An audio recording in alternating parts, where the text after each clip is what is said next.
Alors en France, le témoignage d'une ancienne gouvernante d'un grand hôtel de Paris et fille de médecin fait beaucoup réagir depuis quelques heures. C'est que cette femme de 43 ans s'en prend ouvertement à l'Église de Scientologie devant les tribunaux dans le cadre d'un procès pour escroquerie. Les termes qui ressortent de son témoignage jusqu'à maintenant, manipulation mentale, oppression et dévalisée. Par exemple, elle affirme avoir déboursé l'équivalent de 33 000 $ canadiens en 4 mois pour se purifier, selon les vœux des dirigeants locaux. Et pour en parler, on joint Jean-Paul Dubreuil, il est ex-membre de l'Église de Scientologie au Québec et surtout auteur du livre Les coulisses de la Scientologie. Bonsoir, monsieur. Bonsoir. Est-ce que ça ressemble un peu à ce que vous dénonciez dans vos écrits? Ben, c'est toujours la même chose, hein. C'est le phénomène standard, quoi.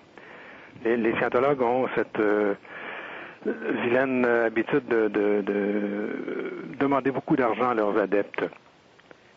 Mais de là à poursuivre justement devant les tribunaux, M. Dubreuil, c'est quand même pas fréquent. Non, c'est pas fréquent et ça prend beaucoup de détermination pour le faire.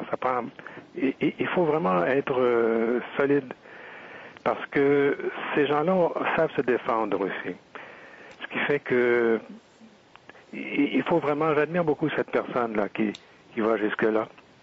Oui, et il y en aura d'autres, semble-t-il, aussi au cours des prochains jours. Je lisais les dépêches, les journaux français tantôt, où on parle quand même d'un témoignage accablant de la part d'une personne qui était quand même assez crédible aussi. Oui.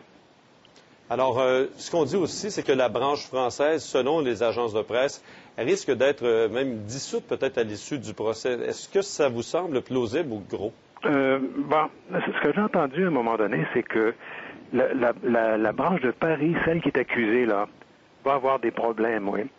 Mais le restant, chaque organisation de Scientologie est un peu indépendante.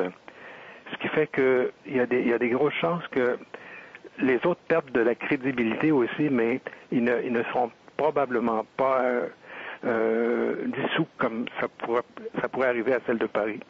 Et vous croyez que les gens d'ici, qui ne sont pas en cause, bien sûr, dans ce procès-là, regardent ça de très, très près, j'imagine? Oui, ben j'imagine aussi que nos gens ici, là, qui vont aller à la Scientologie, ont l'œil là-dessus assez régulièrement, oui.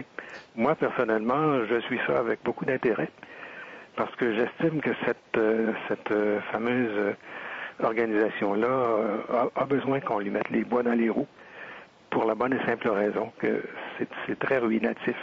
Mais c'est une organisation qui n'aime pas se faire brasser comme telle, par exemple, on s'entend, hein? Ça va se défendre à tout craint.